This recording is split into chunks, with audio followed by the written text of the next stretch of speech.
Awesome. So welcome everyone to our Environment and Climate Change Speaker Spotlight. We're focusing on harvesting today. We're really lucky to have our harvesting manager, Craig Letendre, here to share with all of us today. Really, really excited about this topic. We get a ton of questions about it. I think it'll be a really good one. So for those of you who have never been to one of these sessions before, we've hosted about a dozen, and it's a time where we invite Métis community members and industry professionals to share on environmental stewardship or climate action. Today, obviously, we're talking about harvesting. Which is a really important conversation. And we know that Métis people have been stewards of the land for generations and have harvested in a way that promotes conservation and living in balance with nature, and something that we know people are really passionate about. So happy to have the opportunity today and invite Craig to share. So my name is Ali Greenslade. I will be kind of facilitating this session. I'm an engagement coordinator and policy analyst with the Otipemisiwak Métis Nation on the environment and climate change team. I've been doing these spotlights for about the last couple of years. And I myself am not Métis. I've grown up here in Edmonton in Treaty 6 territory and M&A District 9, as well as Pigeon Lake, neighboring Musquetees. And that's kind of really where I developed kind of love for nature and environmental protection. And that education has really continued with my time at the Métis Nation. I went ice fishing for the first time ever last year with Craig, his team and our team, and it was completely a blast. So excited to continue learning more, and welcome everyone to tonight's session. Just a couple housekeeping notes as we're getting started. Once again, thank you. Really appreciate everyone keeping themselves muted. Please continue to use the chat function to introduce yourselves. But since we do have a large group today, we will ask to kind of use the chat for chatting and use the Q&A tab for questions. So that'll allow us to make sure all the questions, or as many questions as we have time for, get answered, and keep them lined up there. So there should be a little Q&A icon at the bottom of your screen. And if you do have questions throughout the presentation, please put them in there, and then we'll prioritize the ones that Craig didn't cover. Yeah, we also have some other team members here from our consultation department and our environment and climate change department.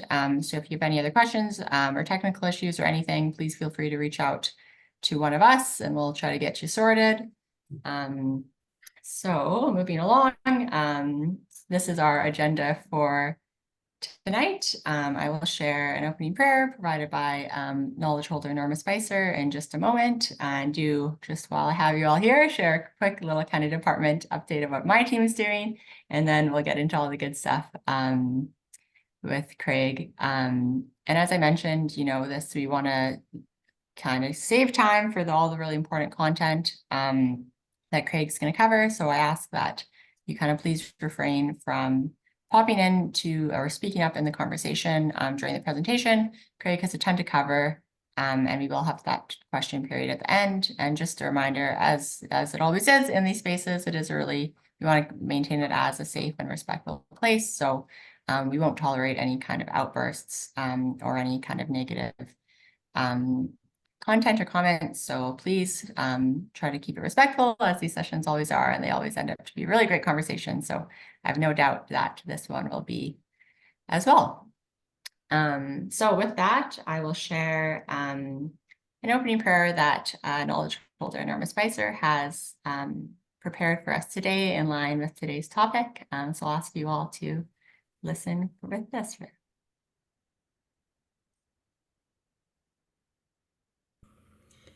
I'm honored to provide an opening prayer for today's speaker spotlight that focuses on Métis harvesting rights. I was delighted to hear that our guest speaker, Craig Letendre, learned his harvesting skills at a very young age from his grandfather, a commercial fisherman in the historic community of Lac St. Anne. Lac St. Anne history in the mid-1850s was famous for its fish. The Hudson's Bay Company had a fishing station there, Métis fishermen sent 40,000 whitefish annually to feed the population at Fort Edmonton. In the 1890s, many Métis moved from Lac Saint Anne and Lac La Biche areas after the loss of the buffalo, and a law passed prohibiting partridge and duck hunting in the spring season, and 3 years later, fishing was prohibited in both Lac Saint Anne and Lac La Biche from October 5th to December 15th, depriving our people of their major source of food.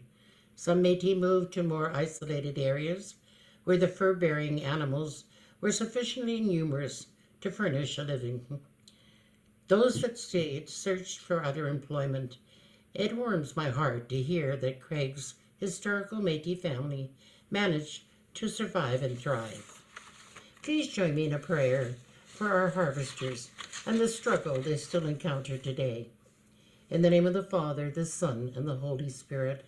Heavenly Father, our Otipemisiwak Métis government has worked for many years to secure a sustainable harvesting agreement with the provincial government that would honor our historical connection and right to this land. And we are truly grateful for Métis programs and services that foster and teach our citizens the harvesting skills needed to sustain their families, and thereby passing down our ways of living, being, and doing for generations to come. We pray for your blessings, wisdom, and guidance as we explore how to become a more sustainable society, as it is abundantly clear that good environmental stewardship can help preserve natural resources and achieve sustainable outcomes. We also ask for your hand of protection over our harvesters, keeping them safe, alert, and aware in the forests and on the lakes as they seek sustenance to feed their families and communities. We place our trust in you now and forever. Amen. In the name of the Father, the Son, and the Holy Spirit. Thank you again to knowledge holder Norma for providing that for us. And as always, touches on some really wonderful, well-informed topics, and to set us up in a good way to start the session. So I'm just going to quickly go over a few things our department does.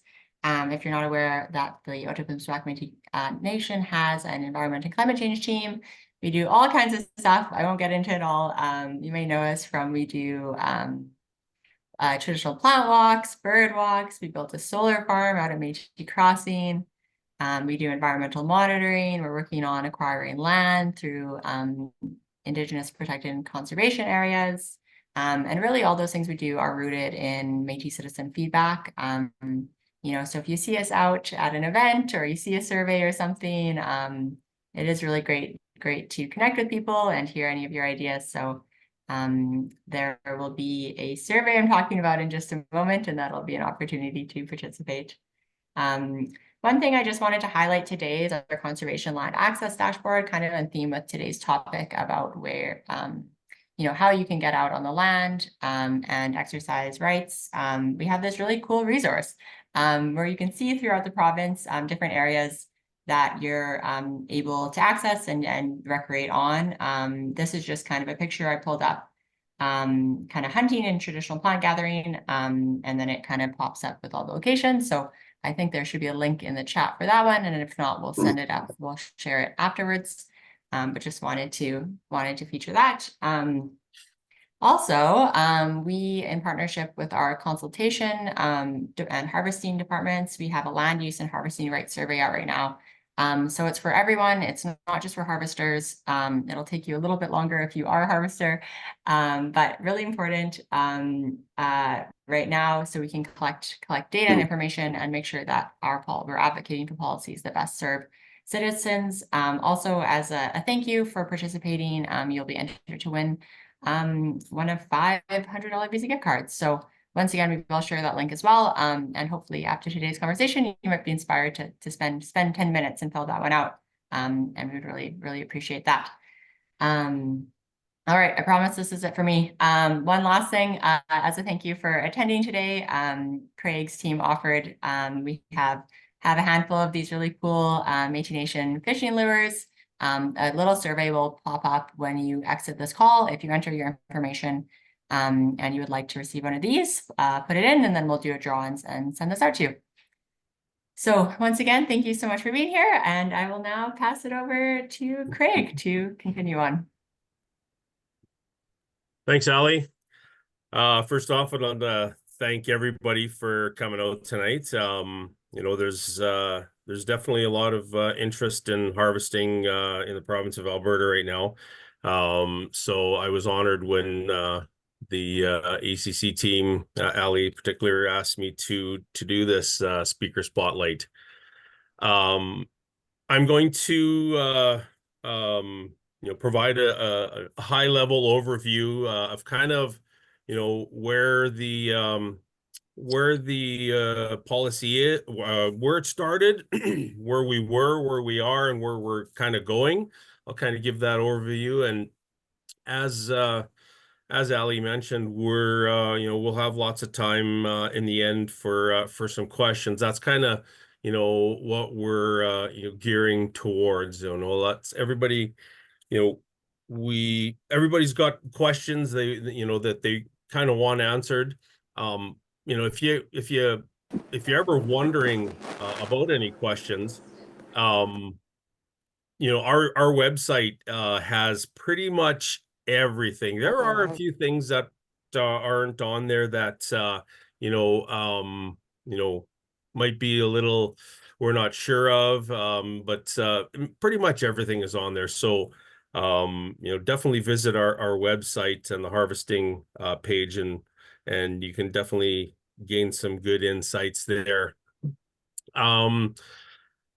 As Ali mentioned, my name is Craig Letendre. I'm from Lac St. Anne. I was born and raised here, still live here. Active Métis harvester. I've lived in the area all my life. I'm sixth generation born and raised in Lac St. Anne, which I'm very proud of.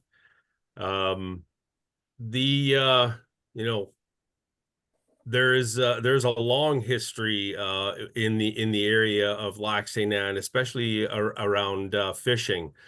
So it's very honoring for me. Like I've my children. I live here with my wife Heidi, and my children have moved away for the most part, but they are both active harvesters as well. They've and that's kind of where harvesting my position. We've tried to take it and we support all departments. And so we support a lot of the youth. We support the youth department and the child and family services department as well. And one of our main focuses is teaching our youth, because I think that harvesting, it is getting, a lot of the traditional practices are getting lost. And I mean,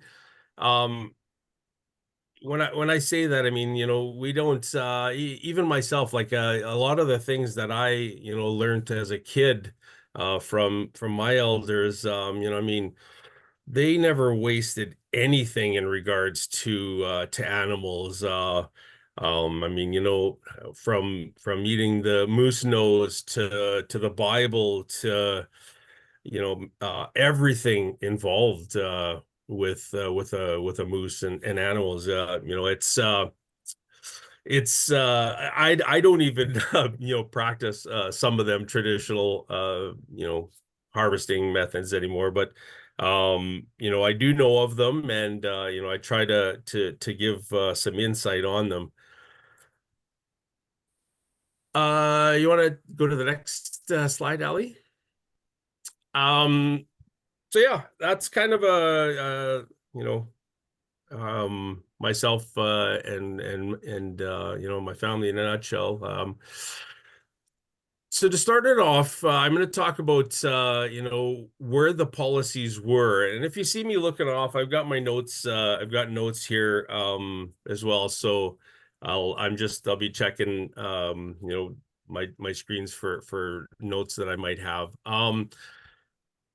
back in 2003, we signed the first interim harvesting agreement, and that was kind of a free for all for anyone, anyone that said they were Métis could harvest. There was no restrictions, and it was a free for all, and I mean, I think there was some stuff that you know was going on back then that not everybody was proud of, but it did include everybody. And so part of that was um we had a lot of people who said they were Métis and they weren't Métis. So that really started the ball rolling for in regards to our registry department as well, and making sure that there was proof that you were Métis at the time. So um that harvesting agreement, if you go to the next one, Ali, that harvesting agreement went to about 2006, 2007. And the at the time it was Ted Morton and Ed Stelmach. They were kind of in power. Ed Stelmach was the premier, and they shut down that harvesting policy and got rid of it. They are the ones that said that that the Métis were killing everything at that point in time, and so they wanted to put some restraints on it, and so they shut that down, and what they came up was a new harvesting policy. And what that did is that allowed people who could prove that they had like a connection to the harvesting area, or one of the harvesting areas. I believe there was 16 different areas at the time, or maybe more. And if you proved that you were from that and had an ancestral connection to that approved community, what they called it, you could harvest within a 160-kilometer radius of that community. So that was very limiting. Next slide, Ali. Oh. So yeah, that was very limiting. So you could harvest within 160 kilometers of your approved Métis ancestral area. Lac Saint Anne was one of them. There was several. Lac La Biche. That last map showed kind of where there was. Fast forward to 2019, and March 12th, 2019, we signed the new agreement. This new agreement took many years to get going. 3 to 4 years of meetings, negotiations, back and forth. In the province, they fought us every step of the way.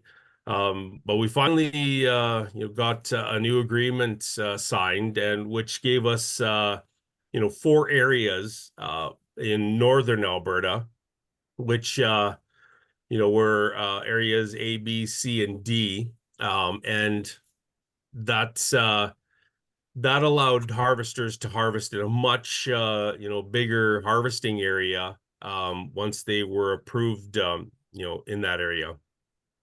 Next slide, Ali. So the 3 main criteria of that agreement was self-identification. I'm going to skip to the third one, which is contemporary connection, and that was having an MNA card, or having a connection to that your contemporary location where you lived. And the third one, which is the one major the most looked at criteria, is the ancestral connection to one or more of the harvesting areas pre-1900. I get a lot of questions about this. Why 1900? And we We actually, when we were negotiating this, we actually asked for a much later date. We wanted to go by, I believe, the 1921 the 1921 census. But the government was actually asking for pre-effective effective control, which would have been 1873. That's what they were shooting for, which would have allowed a lot less people to harvest, a lot less citizens to harvest in Alberta. So, we went back and forth, and one of the things that a lot of people are kind of wondering why we ended up at 1900, because 1905 is when Alberta became a province. So, a lot of the questions stem around, well, Alberta wasn't even a province when pre-1900. So how can you ask for, the location pre-1900? What we do then is it was Rupert's land. It was, there's a lot of different names for it then. So, what we look at, and this is all through documentation, that you would get in your genealogy that would prove that you were in that location. So we would look at, say, somebody was born in, Lac La Biche, I can't remember. I think it was Lac La Biche, Northwest Territories. So we know that Lac La Biche is in the now Alberta. So that would fall into, the within the criteria. If it was Meadow Lake, Northwest Territories, we know that Meadow Lake is, on the other side of the border, and then you would not be approved in an Alberta setting. So that's the main criteria.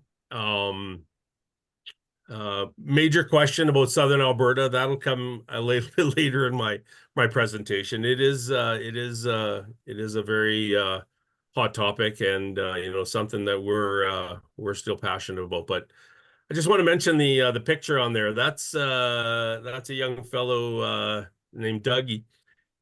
Coached him in hockey, and he got his harvesting license, and went out, and he shot himself a moose by himself. He took the initiative to get out there with his bow, and he was pretty proud. So he sent us a picture right away. So it's pretty cool to see that. I believe he was 14, maybe there, somewhere around there. But yeah, it was pretty cool to see. Next slide, Ali.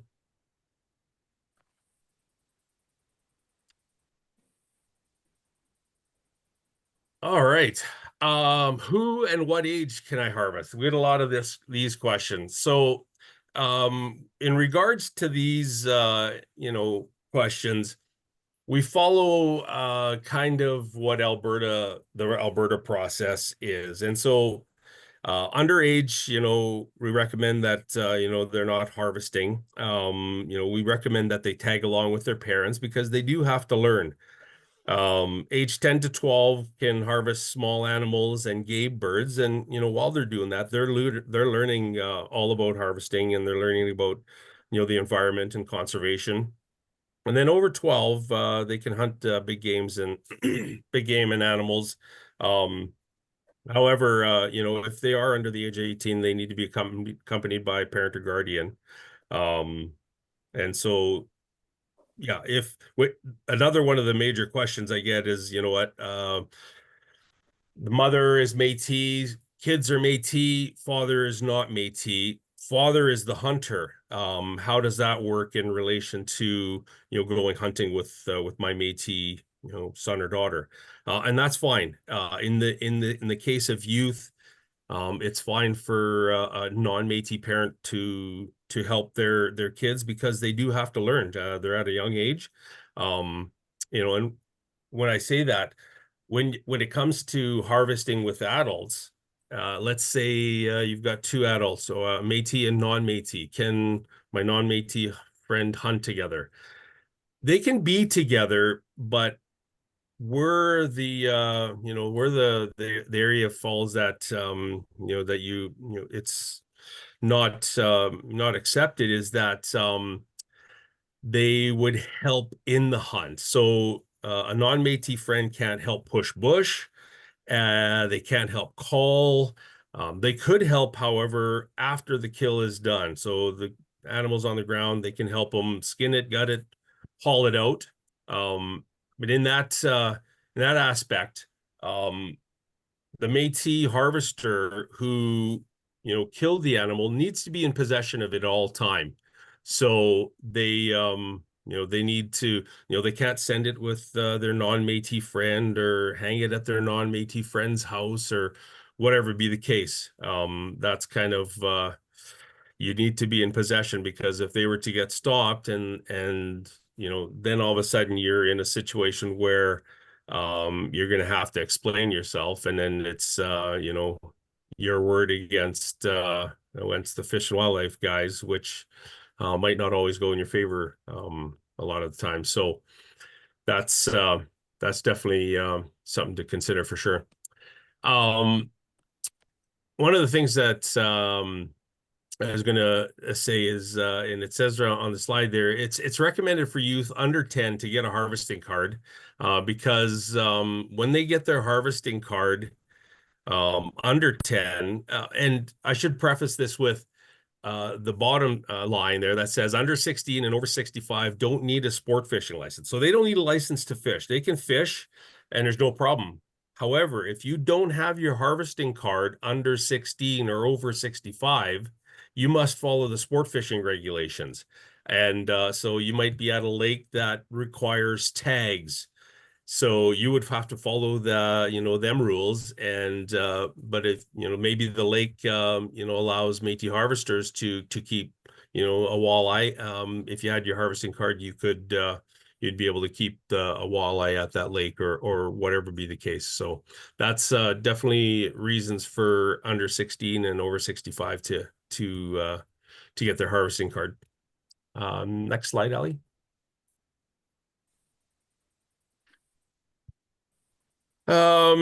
Yeah, so I kind of went through that a little bit. I think this was a little bit of a redundant slide, but it kind of breaks out the areas. Yeah, so the new policy came into effect September 1st of 2019, and another big question that I get is I was only approved for one area, and I live in northeastern Alberta, and I'm approved for, the area D, which is kind of, the furthest south area. Why is that? And it's all about your ancestral connection to that area pre-1900. So if you're, and in effect what the government was saying when they made this policy is they were allowing us to harvest where our ancestors harvested.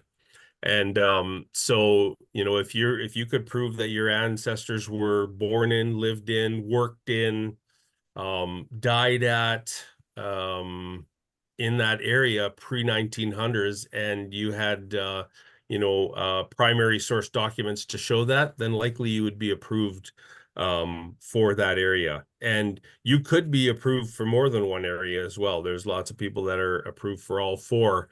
And that just means that maybe you had a bigger family, and they were in a lot of the different areas, and so you could identify in more of them areas. So next slide, Ellie.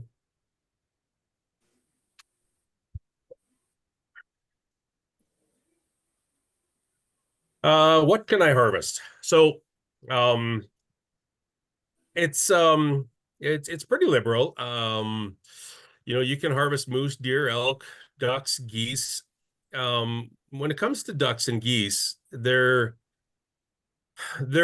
still a little behind the times because the Canadian Wildlife Service just recently added the Métis into their policy. So now they're working on having the agreement, but So technically, if we wanted to be technical, we probably shouldn't be harvesting migratory birds. However, it's going to come at some point in time. So we're saying that we are allowed, we have that right to hunt ducks and geese in our approved areas. We just ask that you be respectful in regards to hunting geese and ducks, and a lot of the problems come from people going onto other people's land. So that's going to come, a couple slides down. It's where can I hunt? So I'll talk about that as well. Yeah. So as it says there, Métis harvesters can pretty much harvest most big game. Whatever they harvest is for sustenance. So one of the things I get asked a lot are about bighorn sheep and mountain goats. Are we allowed to hunt bighorn sheep and mountain goats? And we are. We're allowed to harvest them. One of the things that I always caution about with bighorn sheep and mountain goats is where you harvest them. A lot of that game hangs out around mines, kind of a lot around that Catamount area, and so there's a lot of areas that you're not allowed to harvest in there. So I just tell everybody, be very wary of where you're harvesting, and know where you're at in regard to that. So next point there, harvesters trapping. So yes, harvesters may trap animals, but when you are trapping an animal, you're doing so to eat them. You're doing so for sustenance. So, um, beaver, mink, whatever be the case, you're trapping that animal to eat it. Now, the furs that you would get from them, you cannot sell them furs. You can use them for personal use. You can make whatever you want, gloves, but that's for personal use only, and it cannot be sold. Um, no animal parts can be sold by Métis harvesters. That comes to horns, heads. Maybe a gallbladder out of a bear, anything like that. Nothing is allowed to be sold. There is one exception to that rule, and it's the hides. So the hides from a moose, deer. So this is exactly what the policy states. No, and actually I've heard of somebody shooting a pronghorn within Area D, which I didn't know that they were that far north. So it says you can sell the hides from a moose, deer, elk, and pronghorn. And so when I read that, I was like, well, nobody's ever gonna get a pronghorn. So like how does that work? So but I have heard of somebody shooting a pronghorn in one of the lower area D WMUs. So I guess they're coming farther north. So you could in effect sell them hides. Um, you know, beaver, skunk, bear. I get asked a lot about them kind of things. Yeah, you can hunt all of them things. Like I said, you're hunting them for food. I get a lot of questions about grizzlies, and we are not allowed to harvest grizzlies. We're not allowed to harvest any endangered or at-risk species. And that includes grizzly and bison. There's been a lot of talk recently about opening up a grizzly season. We don't think that that's actually going to come. We've actually had some discussion briefly. We were not consulted in this, but we've asked to be consulted in regard to this, in regards to opening up a grizzly season. So we'll see how that that plays out. I will mention one thing. There are a couple things that if you do harvest, you need to notify Fish and Wildlife of. One of them is a bighorn sheep. Regardless of what size you shoot or kill, you need to report that kill to Fish and Wildlife, as well as a cougar. Them two need to be reported to Fish and Wildlife. It's the only ones that do need to be reported to Fish and Wildlife. I guess while I'm talking about reporting, I get a lot of questions on do I have to fill out a report for Fish and Wildlife? And like, because with their Alberta realm, they send out that you have to fill out reports of what you killed. And no, we don't. We don't have to fill out the reports in regards to fishing, hunting, or anything related to that. We are, however, in the process, as Ali mentioned earlier, we got the survey kind of going on. That's kind of a little taste and a little touch on reporting. We're going to try and get a feel of kind of what's happening in regards to harvesting. What we want to do in the future is we want to have our own reporting system. We want to, and that when every time I say that, I want to preface it with saying that if and when we have our own reporting system, it will be our information. This isn't something that we're gonna, give to the government or sell to the government or anything like that. It'll be our information for our use and our purposes only. What we want to accomplish by this is that if something happens and the government says, oh, the Métis, they're killing everything, they're the populations, they're killing it all, we'll have that information to say, listen, we've surveyed our harvesters, and 10,000 of our harvesters answered the report, and you know what, this is what we've harvested. So we can tell them that they're off base in regards to anything like that. So that's what we would look at for a reporting system. We don't want to know your secret hunting spots. I'm not telling my secret hunting spots, although it's in the background here. But yeah, so we're not looking for your areas. We probably would want to get an idea of the WMUs that you might be frequenting, and maybe the effort that you're putting in, how often are you hunting, and that kind of thing. So we get a better idea of what that looks like, for our harvesters. Next slide, Ali. Fishing. So right now, Métis harvesters, what we need to do is we need to get a domestic fishing license. And how we do that is, when you get your harvesting card, you need to email harvesting@métis.org your picture of the front and back of your harvester card that shows that you are a harvester and what areas you're approved for, and your WIN number.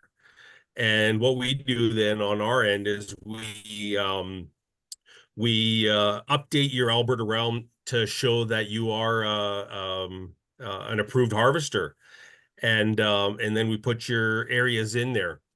So then you can print off your domestic fishing license right from Alberta realm. That's what it is right now. There's a lot of talk from Fish and Wildlife that are out and about, and they've been a little preemptive in what they've been saying. So There is something that's going before legislature that will do away with fishing licenses. We won't need to get a fishing license, and we would just need our harvester card. You'd be able to, and one of the good things of that is that there are a lot of lakes that are not approved for us to fish in. Um, for whatever reason, the government's I do know, some of the lakes that are not approved are their stock ponds. So now you'd be able to go and fish a stock pond, and you would have no problem. Um, However, it is in the legislature, it is not passed yet. So, the fish and wildlife officers are out and they're telling Métis harvesters, and they're telling everybody, yeah, you don't need a license anymore. You can do whatever you want. You can catch whatever size you want. You can catch whatever fish you want. And we're not saying that yet. So we're telling all of our Métis harvesters it's status quo right now till it's official, till we get the word that that's what's going to happen. We'll put out a press release, and we'll let all harvesters know, and let them know what that's going to look like when it happens. One of our concerns in regards to fishing is that the government, when they shut down the domestic fishing licenses, they're going to get rid of everything. And so right now we follow the domestic fishing regulations, which are ours, which were, made by them, but they were done up for us. So there are some things on a domestic fishing license that are, you got to follow some size limits, or you can't fish during spring closures. So what the government is proposing is that we do away with all of that. They would have no more regulations or no nothing, and it would be a free-for-all. You could set any size net you want in any lake. And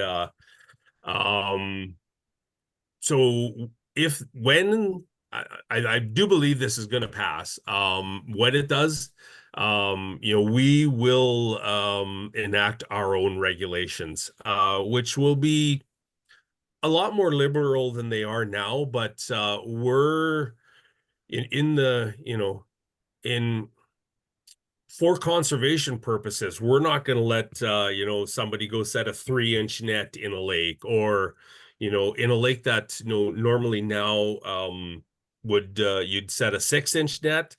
Now you could go set a 4-inch net. Well, we'd have our own regulations that we'd put forth to have for conservation purposes mostly.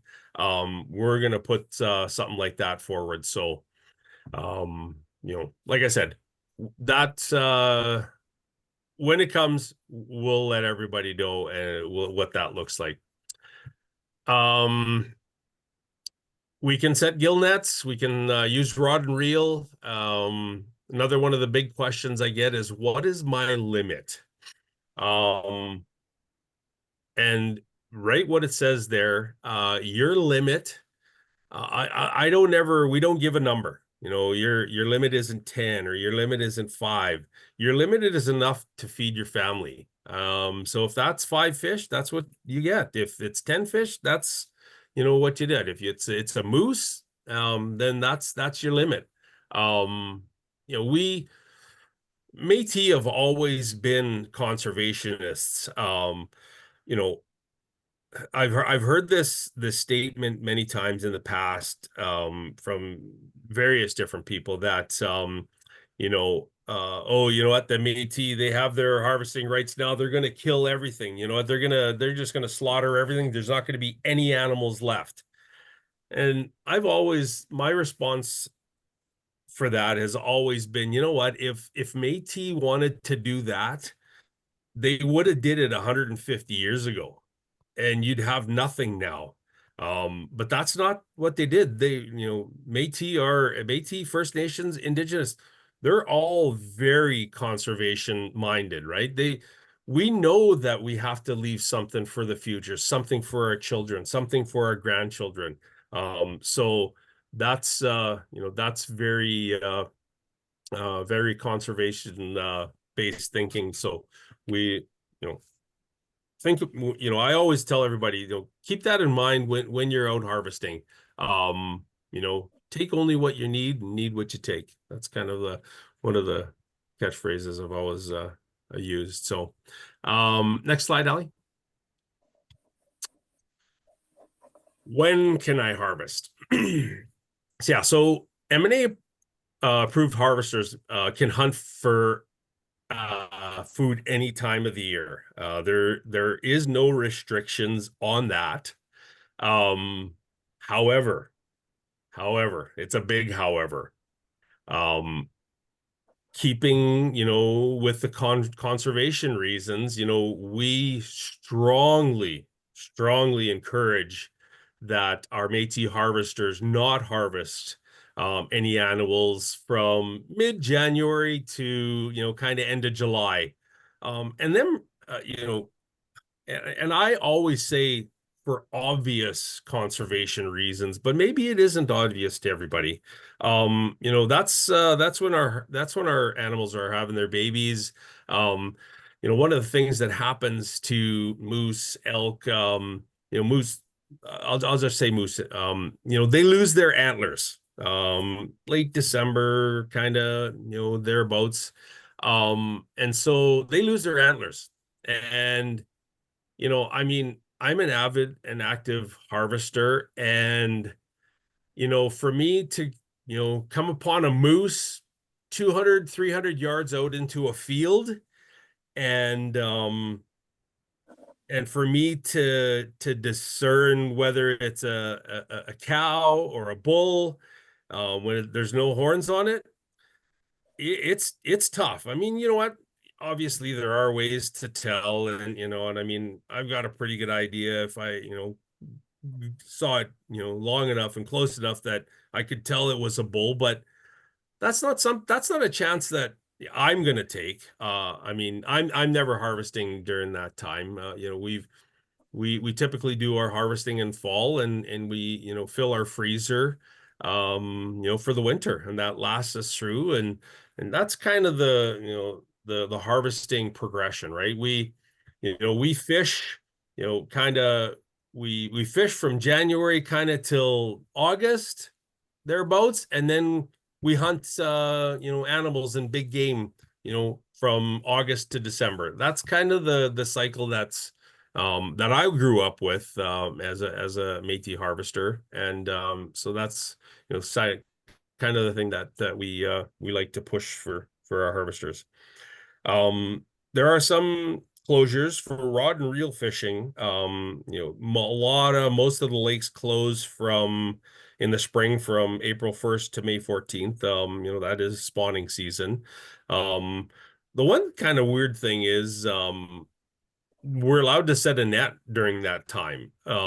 However, you'll be hard pressed. I mean, you could do it, but you'd have to get out of the ice and trust the ice that it's going to be, that'll hold you. So, it's just not something that we recommend. Like I said, it's spawning season. That's another conservation area that, you're you're looking out for the future, and what that looks like for harvesting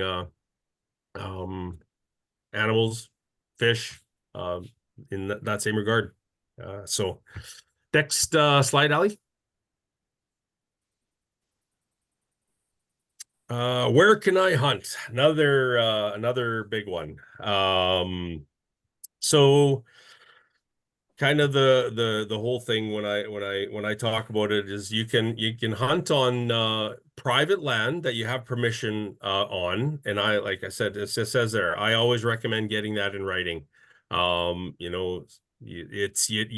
heard of all kinds of different scenarios where the husband gave permission to the guy to hunt, and the husband wasn't home. He was away at work, and the wife was home, and the guy went out hunting, and she lost her mind and, called Fish and Wildlife. And so there's one of them areas where get it in writing. I got it from your husband. And that's definitely something to keep in mind. One thing I'm going to mention while we're talking about private land is that your buddy, he's got a quarter section of land, says, yeah, go on out and you can hunt on my land, no problem. Maybe just throw me a roast if you get something. That is definitely not something that we can do. We are allowed to harvest for our family, and and for kind of all of our family, and so that could include, moms, dads, aunts, uncles, brothers. That's all included. What it does include is landowners that you harvested on, or your next door neighbor or your buddy. Now that doesn't say that you can't invite them over for a moose supper. Yeah, you're more than welcome to do that. Nobody can tell you what you can serve in your house. And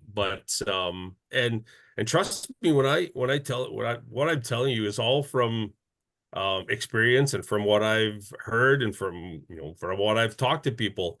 Um, you know, when people get a moose roast, and maybe they're at work and they say, "Oh yeah, my buddy, yeah, he's a Métis harvester. He got a moose and gave me a moose roast." All of a sudden, the guy at work, and he's talking to somebody else, and then he's talking to a Fish and Wildlife guy, and all of a sudden, Fish and Wildlife shows up and says, "Hey, we got a warrant to search your freezer." And trust me, it's happened. They look in the freezer, and all of a sudden there's a moose roast in the freezer. Well, where'd you get this? Well, I got it from my buddy. He's a Métis harvester. Now everybody's in trouble. So that's I just wanted to throw that in there while we were talking about private land, because it's come up.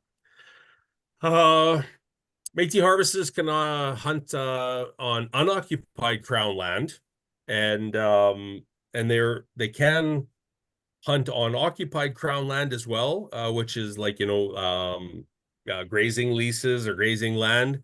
As it says there, it's a little trickier because you got to get a hold of the leaseholder, and they're not always accommodating when it comes to letting Métis harvesters or any harvesters into their property. I've heard a lot of things where they're supposed to let you in there if they don't have animals in there, and maybe it's in November. Most of the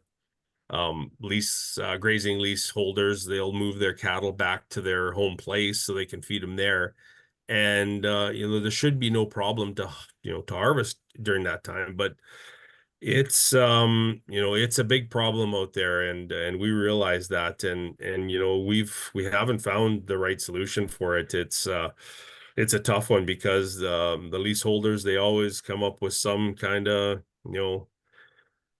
dumb excuse that they can't let anybody out there. So just be wary that as Ali mentioned before, the dashboard, the CLAD dashboard, it's excellent in that regard.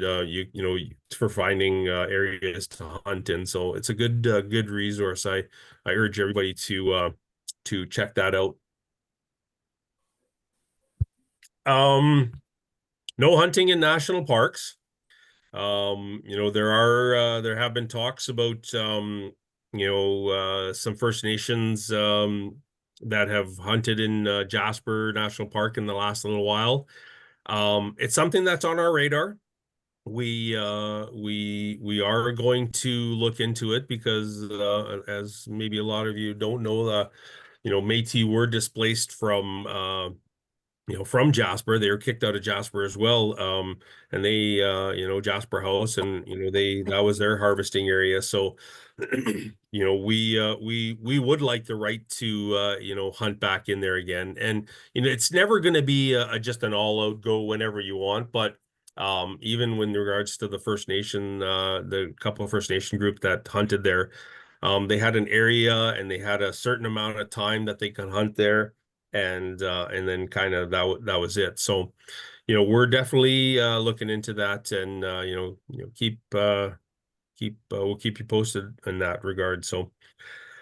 There are some wildland parks and provincial recreation areas that harvesters allowed to hunt. That link down there is a very good resource. It tells you, where you can and can hunt.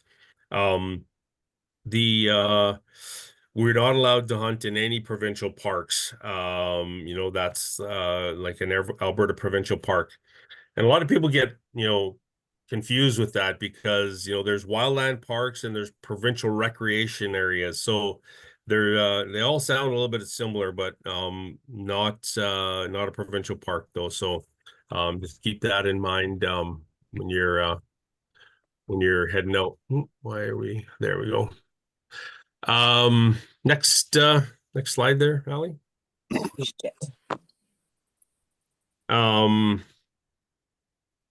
Where am I allowed to fish?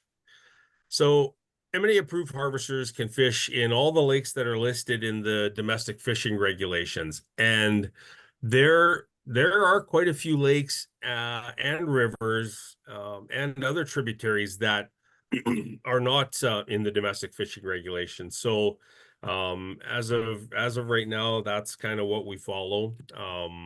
And so the domestic fishing regulations can be found on our website, and I strongly urge everybody to have a good read of that of the regulations. Yeah, so I just kind of mentioned there, if you're looking through the regulations and you can't find Nunya Lake, that would mean that you can't fish in that lake at this time. So if there's any fishermen listening, they know what Nunya Lake is.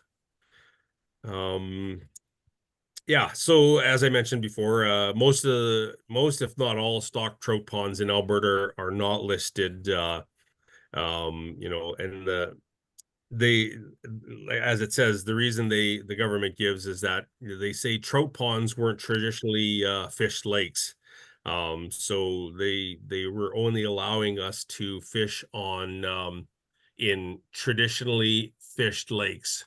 So that's kind of where we sit there. So next slide, Dally. Oh. Southern Alberta. What does this mean for Southern Alberta? So we are still discussing Southern Alberta. It's definitely something that we haven't forgot about. We are getting a better relationship with the UCP government.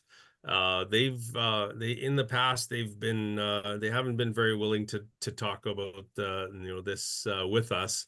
We're hoping that going forward that we're hoping to change this. Part of this process has been, and that's kind of one of the areas that that I worked on when I first joined the harvesting team, is that we were doing lots of research on harvesters that might have had a connection to Southern Alberta, because as some of you may know that you know in a court case that happened down there, one of the outcomes is they said that there were no Métis in Southern Alberta, which is absolutely not true. So we've been doing a lot of work on that aspect. We've been doing some research to find out, who would be approved harvester in Southern Alberta. And on that basis, how we're getting to that point is that under the current agreement, if there was a harvesting area in Southern Alberta, following the current agreement, so to be approved for Southern Alberta area, you would have to have an ancestral connection to that southern Alberta area as well. So, it just, if there's lots of people who live in southern Alberta, Calgary, wherever, Medicine Hat, Lethbridge, that have a harvesting area in area D. So you can live down there and have a harvesting area in the north. I realize that that's not optimal, and you have to travel. But if there was a southern Alberta area, then you would have to have an ancestral connection to that area to be approved. So just because you live down there doesn't necessarily mean that you would be approved to harvest down there. So yeah, like I said, we haven't forgot about southern Alberta. It's it's definitely something on the forefront, for our OMG government. It's something that we're not taking lightly. It's just it's been, like, as I said, very difficult trying to go negotiate this. So hopefully that'll change in the near future. Next slide, Ali. Oh yeah, I did have this on here. So sharing and selling. So wild meat fish can only be shared with family members. You cannot give, sell, or trade meat or fish or animal parts. So there's no trading, no selling of any kind. And as it says there, no meat, no parts. And yeah, it's that's kind of where that goes. And all this, obviously, it says I had this on here, the sale of the how the policy reads is the incidental sale of skins from a deer and elk. So that's we talked about that a little earlier. Yeah, next slide, Ali. Trapping.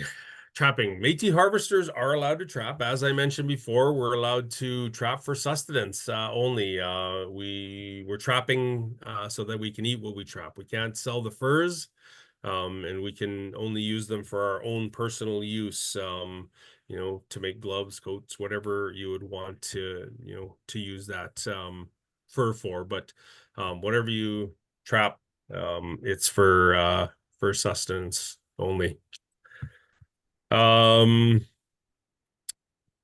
Next slide. So these are a few of the frequently asked questions, a few more of the frequently asked questions that we get.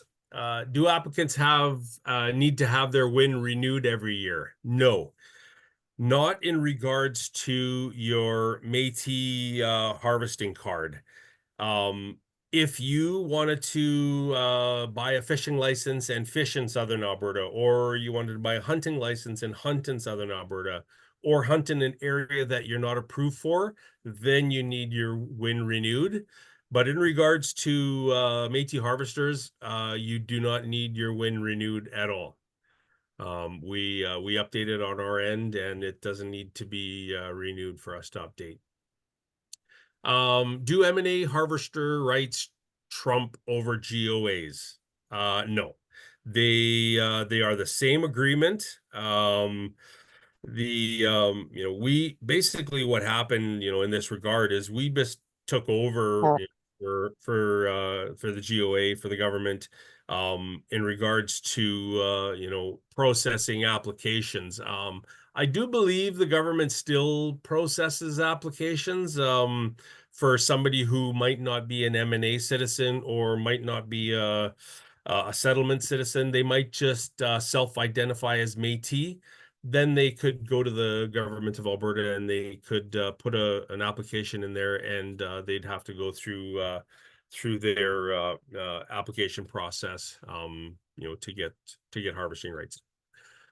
Why are harvesters not allowed to fish in all rivers? You know what? We're not sure why the government left off the North Saskatchewan River. one of our major thoroughfares for Métis. I do know why the government left the North Saskatchewan off of our regulations. Their reasoning was they didn't want Métis harvesters impacting the sturgeon population, which is so bizarre. I mean, we know nobody wants to, keep and eat a sturgeon. That's, why would we do that? So, you're worried about our, 10, 12,000 Métis harvesters, and the government sells on average 300,000 sport fishing licenses a year. So 300,000 people can fish in the North Saskatchewan and possibly catch a sturgeon, and they have to release it because you can't keep it. But the government was worried about us. So that was the reason for that river. So I mean, and then we are advocating to try and to get them back, but like I said, in the past, it's been a fight. So what do you need to be able to harvest a moose or deer? So to be able to harvest a moose or deer, you would need your harvester, M&A approved harvester card. And you know what? I should preface that now. I say M&A approved harvester card. You can have a settlement harvester card. You can have a government of Alberta harvesting letter. Them are all fine and dandy. It's just not something that I can speak to in regards to that. So that's why I say M&A approved harvester card, because that's what we speak to. That's who we are. So yeah, so you'd need to harvest a moose or deer, you'd need your harvester card, and you need to be in the area that you're allowed to harvest. Also in relation to that, I'll get it on one of the next questions. It's in regard to a PAL. What do I need to drop off an animal at the butcher's? All you need is your harvester card. You take your animal to a butcher and you say, I'm an M&A approved harvester. This is my harvester card. And yeah, that's all you need. I know I've a lot of places don't even look at it. But a lot of places, they're on the other side. So they take down, your number and your areas, and they'll take a photocopy of it, which is fine. That's absolutely in their right. I think that's the better way to do it. That there's less problems that are going to happen when they take all that information. So, don't be offended if a butcher says, "Hey, I need to take a copy. I need to know your," it's fine. It's no different. It's not. Don't be offended. What are the rules in relation to gun licenses? So this is kind of following up from what do I need to be able to harvest a moose and deer. So in relation to firearms and guns, it's the M&A's position that you need to follow all of the Canadian firearms regulations. And when I say that, if you look at the regulations, you need to be able to carry a gun, you need to have a possession and acquisition license, PAL, PAL.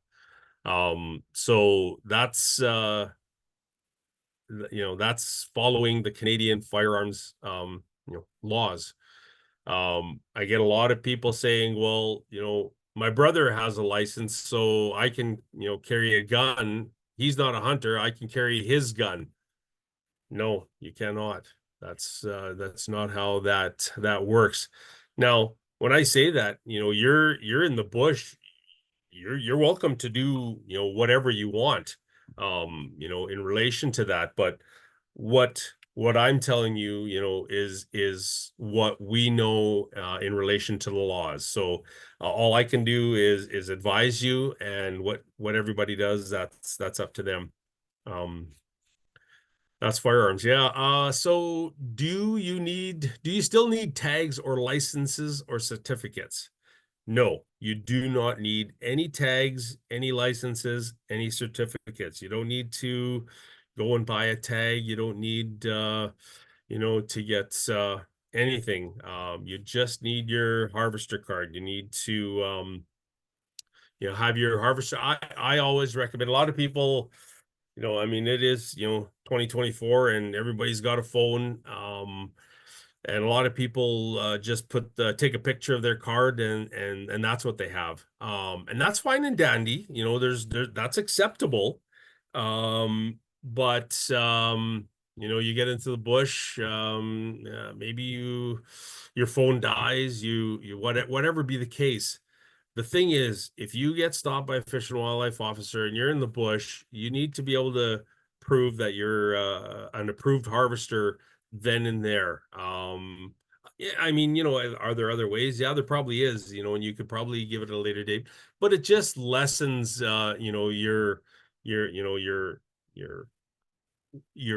interaction with Fish and Wildlife.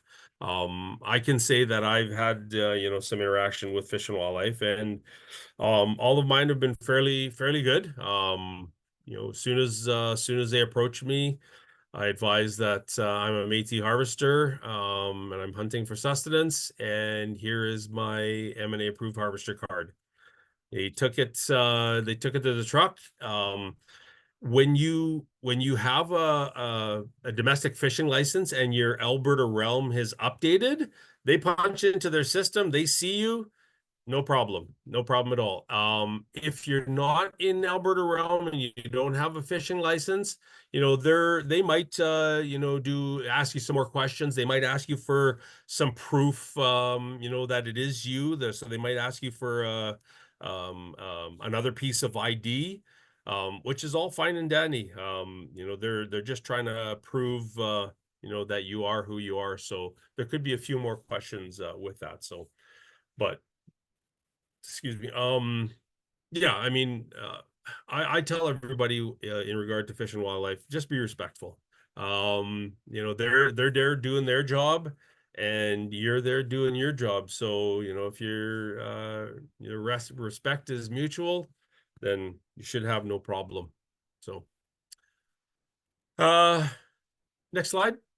I think that's about it. Yeah. Yeah, thank you.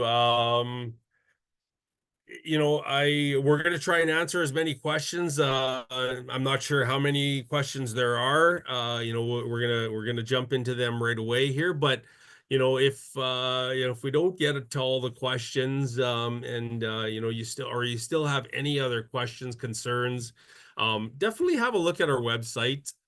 Everything's on there. Or else you're welcome to send us an email at harvesting@metis.org, and we'll get the right person on it. One of the things that I was going to preface at the beginning, I thought I'll just leave it, is that we didn't, with this presentation, we're not here to answer I applied for my Métis harvester card, where is it? We kind of wanted to focus on kind of the rules and regulations and a high overview for this presentation. So if you have questions about I've been waiting for my harvester cards, just send an email to harvesting@metis.org, and we'll definitely get to them questions and get you an answer of what's going on. So for sure. Thanks again. Yeah. Any questions, Ali? Oh, there's lots of questions. So I just want to say thank you so much, Craig. That was awesome. We covered a lot of ground there. That's great. And we definitely do have a bunch of questions here. So just a note for everyone, I really appreciate everyone in the chat who kind of use that platform to connect and also kind of answer some questions in there as well. I'm going to prioritize the questions that Craig kind of didn't touch on. I know there's lots there, but he answered lots of them. So, Craig, one thing that's come up a few times is in regards to, you talked about, hunting, fishing, trapping. But what about traditional plants and medicines? And do the same harvesting rules apply in the same zones in that regard? Yeah, absolutely. We and you know, if you if you weren't an M&A approved harvester and you were walking on Crown land, you could pick some berries, and it wouldn't be a problem in 9 out of 10 cases. But there is that one case where somebody sees you and they're wondering what the heck's this person doing, or that's my berry patch. What are they doing in there? And maybe they call somebody and they come down and you know what you say. I'm an M&A approved harvester. Here's my harvester card. That covers off harvesting plants and berries, on unoccupied Crown lands. So that's my protected right. So absolutely. Great. Kind of in the same note, there's some questions here about how well educated fish and wildlife officers are on Métis rights. And someone mentioned they kind of got hassled in Elk Island, which is a national park. But any answers on that? Absolutely. You know, when any rule changes come down, or anything in regards to fishing or hunting, every single wildlife officer gets that correspondence. So they get that correspondence. They would have had it in their possession or in their email. Did they choose to read it? We don't know. In a lot of cases, I don't think they do. And I I do know that firsthand. And I think what we've found is that it's a lot of the younger fish and wildlife guys that haven't been around for a long time. And a lot of times we have to school them. And which I love to do. Obviously, I'm very well versed in it, but I love to do that. But I just try to do it respectfully. And if they push it, that's why I tell everybody, know your rights, know your regulations, know the harvesting policy, know where you can be, know the area, know your boundaries, and know exactly, what WMU you're in. And then if you're following the rules, then you shouldn't have a problem. But like I said, there's a lot of them that don't. They'll look and they'll say, see Indigenous rights. Yeah, they don't even look at it, right? So it's unfortunate, but it's not much we can do about it. That's why I say know your rights, know the rules. Great, thanks. And you went over this, but it's come up quite a bit in the chat and the Q&A. So just maybe if you can go over it again. Lots of questions about sharing harvests with, obviously your family, but family out of province, and then also other Métis families. Yeah, no. So, out of province, I mean, yeah, if they're family, whether they're in another province or not. You'd have to get a really ornery fish and wildlife guy to give a hard time, especially if you gave your grandma a roast and she's in BC. That's that's going to be something that we're going to fight for sure. I have heard. So I'll tell you of a scenario that you've got Métis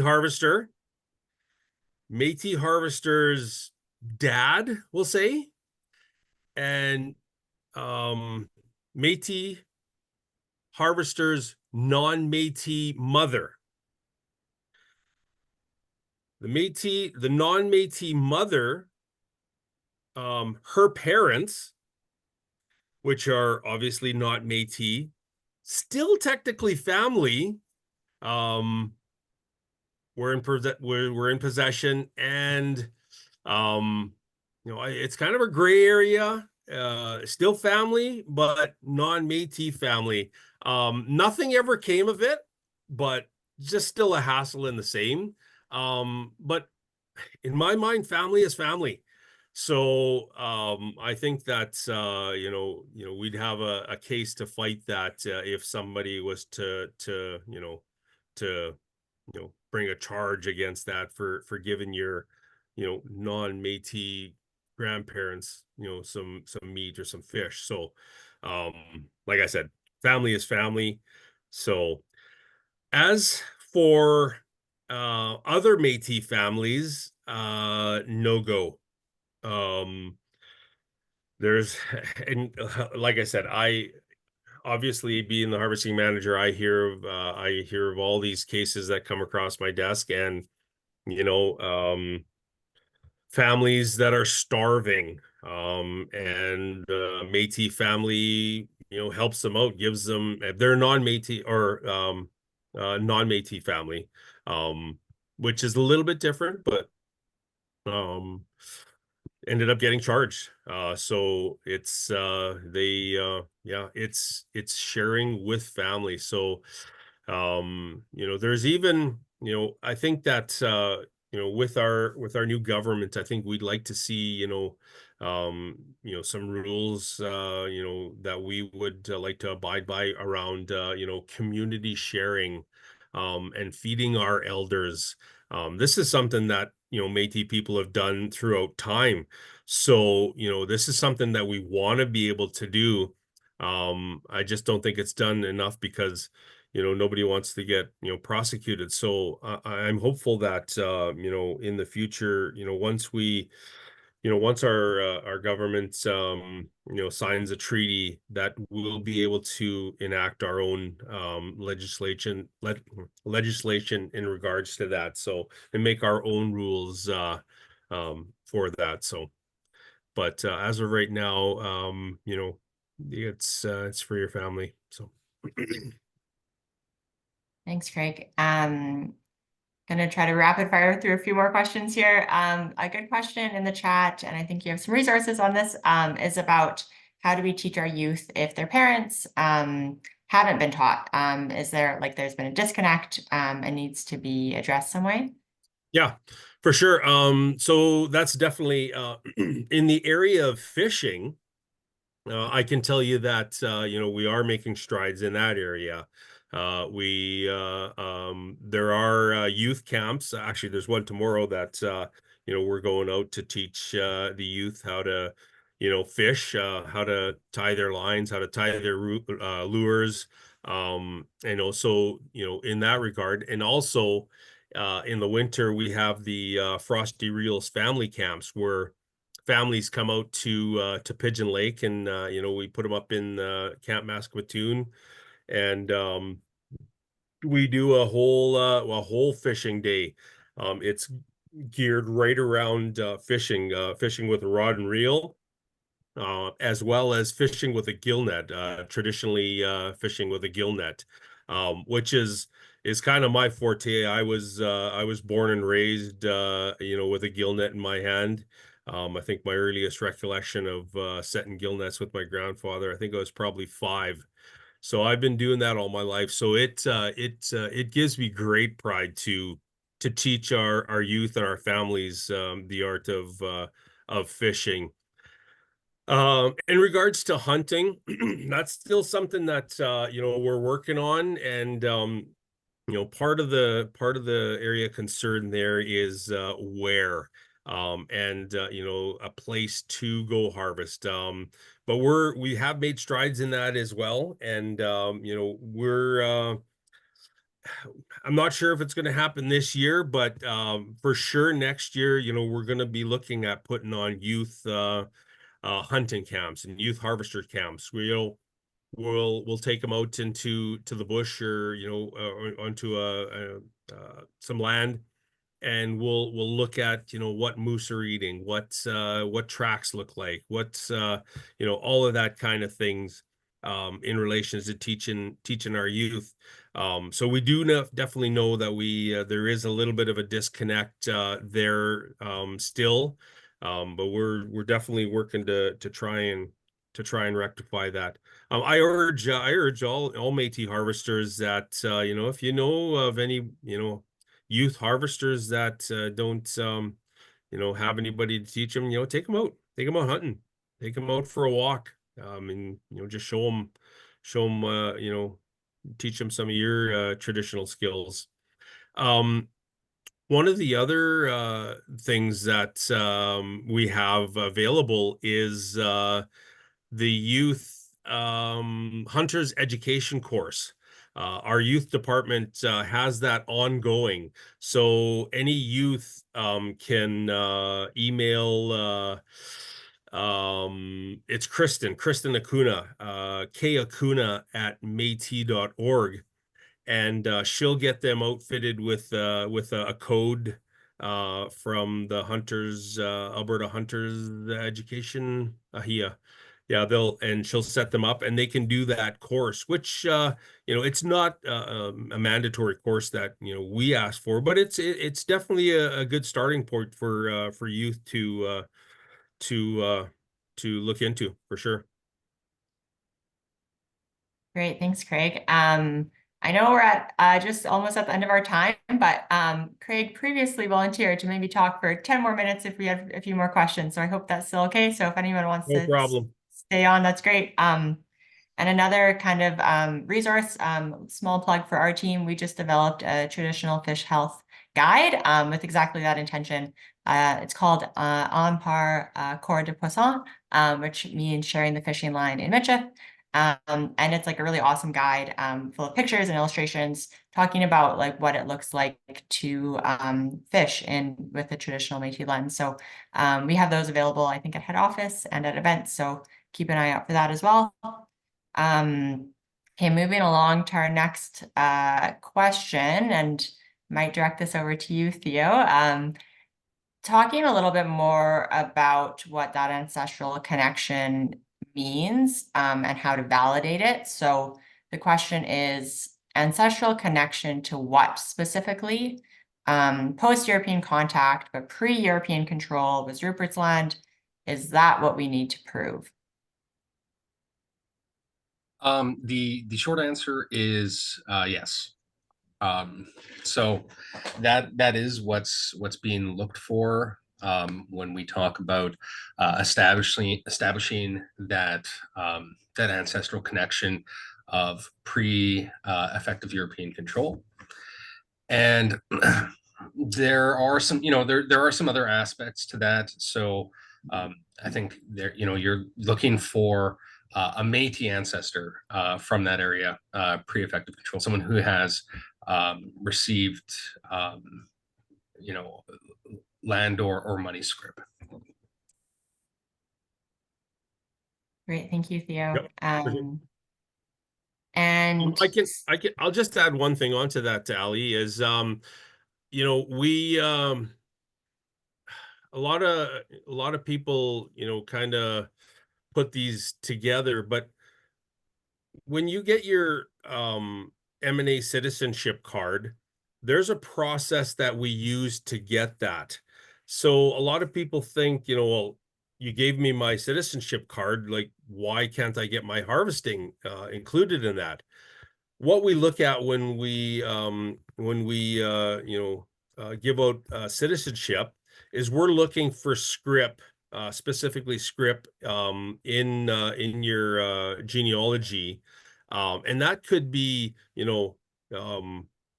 at even after 1900 that maybe that was found. But what in regards to harvesting, we need to have that ancestral connection to that harvesting area pre-1900s. And as I said, we look at primary source documents of born there, lived there, worked there, died there, and all of them them are all primary source documents that can be used. So a lot of we have a lot of HBC they kept good records, and so there's a lot of people that worked for HBC pre-1900s, and there's a good record of that. So that is some records to look at for in regards to that. So Ali, Thanks, it's Craig. Corey here. You just read my question. Can I interject on that? Because there's the part B to that question. Sure, just quickly, and then I have a Yeah. couple other ones to get Uh, to. when we submit the documents in to prove the lineage for ancestral connection, but we get rejected, what is our objection process? What is our ability to dispute that to that rejection? Yeah, there is there is no we don't have an avenue to dispute it. All we can do is go by the information. And so what happens in a lot of cases, and I don't know what your case is, but what happens in a lot of cases is that somebody might have some information that they pulled from a book, or somebody might have pulled some information from from Wikipedia or from ancestors.com or whatever be the case. And we can't use that information, right? That is not verifiable information. It needs to be a primary source document. And when I say primary source document, I mean a birth certificate, a death certificate, HBC records, anything to that effect. Primary source documents that proves that that ancestor was in that harvesting area at that time, pre-1900s. Great, thanks, Craig. That was the next question I was going to ask. So moving along, a couple of kind of more technical questions. Can you speak to when the rules around the requirement for the domestic fishing license change? Will the M&A provide a document that outlines the new rules that we can carry with us? Absolutely.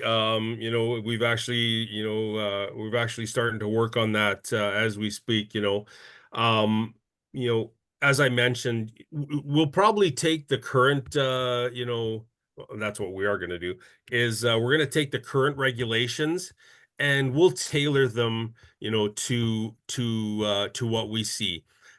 With the new when that legislation gets passed and there's no more issues about lakes, we won't say that in harvesting area D, here's the list of lakes that you can harvest at. You can harvest at all the lakes in area D.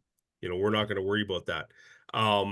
The one thing that we're concerned about is that we do know that conservation wise, from a conservation side, that some of the size limits that are implemented to us on the regulations, they're done because maybe that population is hurting in that lake.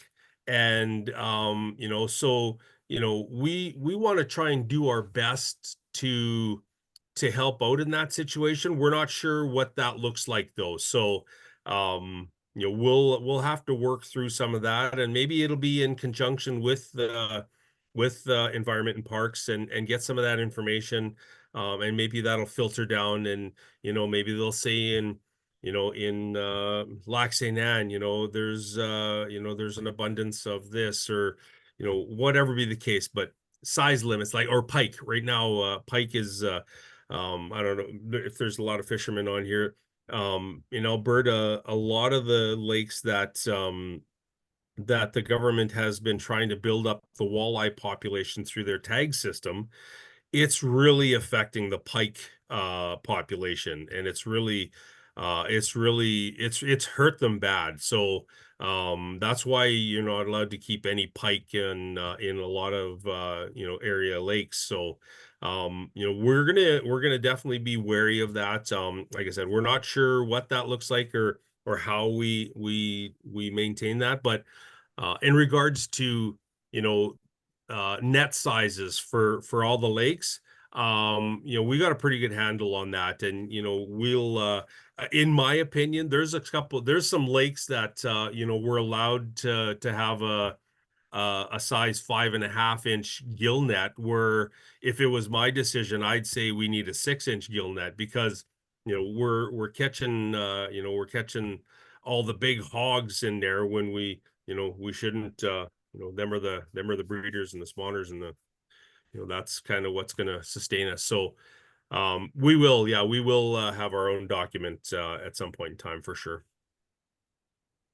Great, thanks. Okay, I think we'll have time for just two more questions.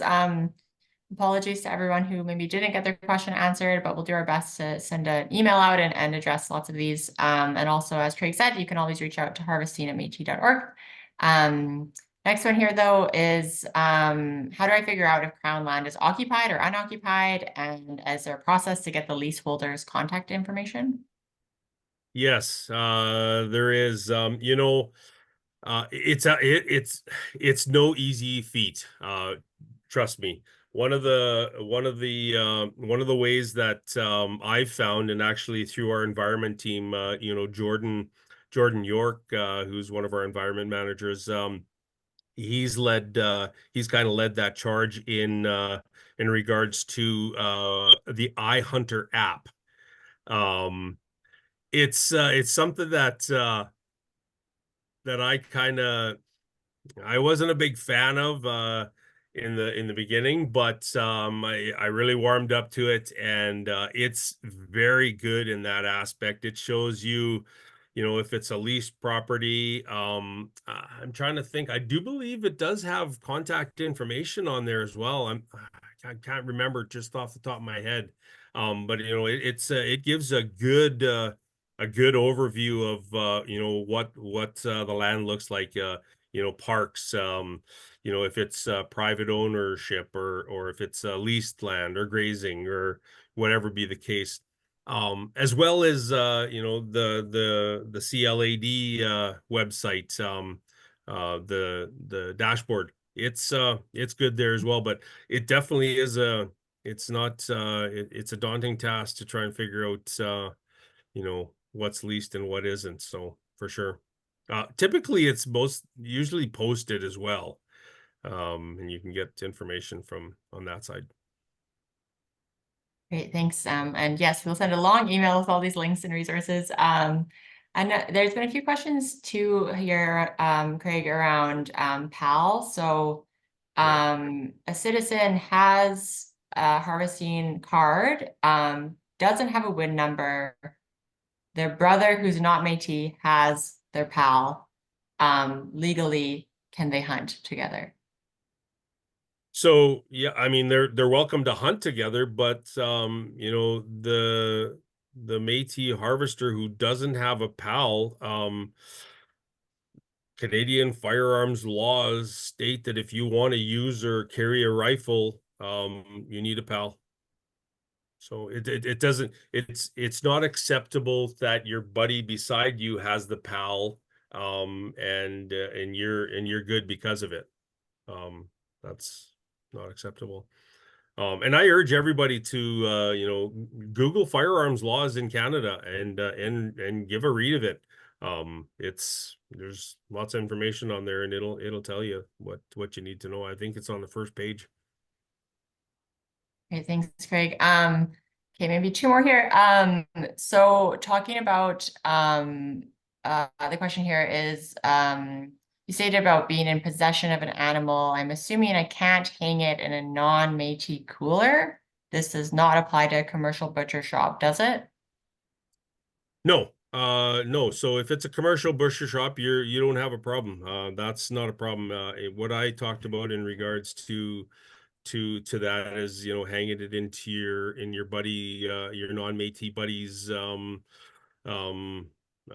his garage or his shop or whatever be the case, and you leave it there and you're gone, and yeah, you're not in possession of it. And if obviously it's your animal, and he, your neighbor or whoever be the case, he's in possession of it technically, and he could get charged for poaching or possession of wildlife, a whole list of problems.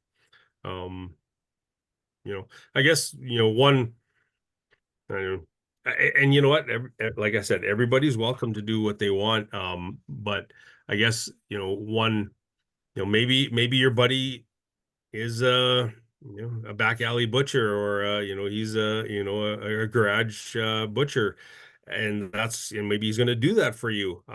You got to make that decision, I guess, on your own, and be prepared for that. But yeah, Thanks. I'll give you a for instance. Métis guy and non-Métis guy. Non-Métis guy is driving his truck, and the Métis guy harvests a moose. Pull up to a gas station. Non-Métis guy is filling up his truck with a moose in the back. Métis guy goes into the store to the washroom. Fish and Wildlife pull up. Hey, you got your license for this animal? Nope, it's my buddy's. He's inside. It's a problem. I mean, and this Fish and Wildlife guy, he was, pardon my French, he was a hard ass, and he took him to task, and they got their way out of it. But this guy just wanted to make me aware of what happened in this case, and he wasn't directly in possession of it. Fish and Wildlife officer could have charged him if he wanted to. Would it stand up in court? Probably not, but it just wastes everybody's time and money. And so that's just another, scenario or phone call that I've had. So. Crazy. Lots of questions too. We kind of touched on it a little bit, but about learning, and any kind of like options for adults looking to learn more about hunting, trapping, fishing, etc. Yeah, so same thing in regards with youth. We've definitely have a disconnect there, and like I said, in relation to that, it was all about where we can teach people and take them, adults, and we need to get there. We want to take them out. We want to teach them what the tracks look like, teach them what to look for, what the moose are looking for. And so we do we do have some land that is going to be in our possession in the near future here. So we're hoping that we'll be able to utilize that in regards to that, in regards to taking people out. Because here's the other thing, it's taking people to where do you want to take them, right? So I'm not taking them to my good hunting spots, and Joe Blow's not taking them to their good hunting spots. So we have to find a place where we can take people, average citizens, harvesters, where we can take them, and show them this stuff, and maybe they can harvest there in the future, or they can find their own places to harvest. So Yeah, thanks. Probably these are all really good questions or insights to put into that harvesting and land use survey, which we will send you the link to again. So recognizing we're at 7:45, and I'm sure everyone has other things to get onto tonight, I'm just gonna do one last question, which is a bit of a big picture question, but looking forward, I think it's a good conversation to have. So. And this might be over to you too, Theo. The question is, the ancestral connection limitation to only practicing traditional ways of living and harvesting within areas my ancestors did the same, seems to push against what I would think are inherent, Section 35 rights as Indigenous people in Canada. Do we think there will ever be a time where we are able to let go of some of these restrictions? Yeah, you know what? So that's the big one. Section 35 rights. As Métis and in our Métis governments, we've pushed back to the Canadian government in regards to enacting our Section 35 rights. But what happens is that, we say, listen, Canada, you've told us that we're one of the 3 Indigenous peoples of Canada, and we do have rights, help us enact these. Okay, well, you Alberta Métis government, you're going to have to go talk to Alberta, because the resources that you're talking about belong to Alberta. So the federal government, doesn't want to touch it. They don't want to, step on the provincial government's feet in regards to that. So then we're, forced to talk to the province in regard to that. You know, does it, what will that look like in time? I don't know. Yeah, I have my own personal thoughts on what that could look like, but I don't know that it's ever going to be Canada wide, or anything in regard to that. I could possibly see in a future that maybe it's the Métis homeland that we could be discussing. But that's at possibly an MNC Métis National Council level. And you know what? Do I think we should have that discussion? Yeah, absolutely. But in regards to other provinces also allowing us to cross, harvest cross borders, or go across the country harvesting. I'm not sure that we ever see that, but I could be wrong. I'm not sure what that looks like in the future, but that's what we've always been told, that the resources of your province are governed by our provincial government, and by resources I mean fish and wildlife, fish, animals.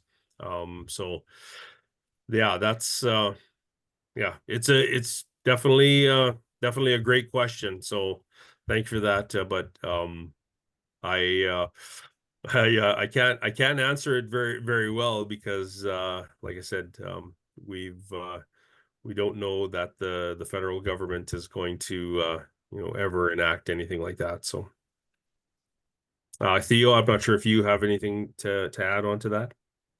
I think you covered that very well, Craig. Yeah, really, the only thing I would add, and again, without speculating what the future can look like, is that the legal landscape and the precedents around Métis harvesting is still relatively new. I mean, you look at the Hersecorn case that was, and correct me if I'm wrong, Craig. That was what, in 2013. So still very, very new. And you look at all the steps that different Métis governments, including ourselves, are looking at asserting self-government. I think that I couldn't imagine a future where the restrictions that exist aren't challenged again going forward. Yep, agreed. Great. Well, I think we'll wrap it up there. I just want to say a huge thank you to Craig for taking time out of your night to do this. Thank you also to everyone who showed up. I think 140 people was the most people we've ever had at one of these webinars. So that's fantastic. I really appreciate everyone showing up to learn and ask so many great questions. We had like almost 60 questions in the Q&A. So that's fantastic. Yeah, once again, we'll be sending out an email after this with all the links, all the stuff we discussed, and a link to this recording. So you'll have all this information. And with that, just, Yep. Thank you so much. Have a great night and take care, everyone. Awesome. Thanks everybody for coming. I appreciate your time. Great. Thank you. I'm going to stop the recording and then jump off here. Thank you, everybody.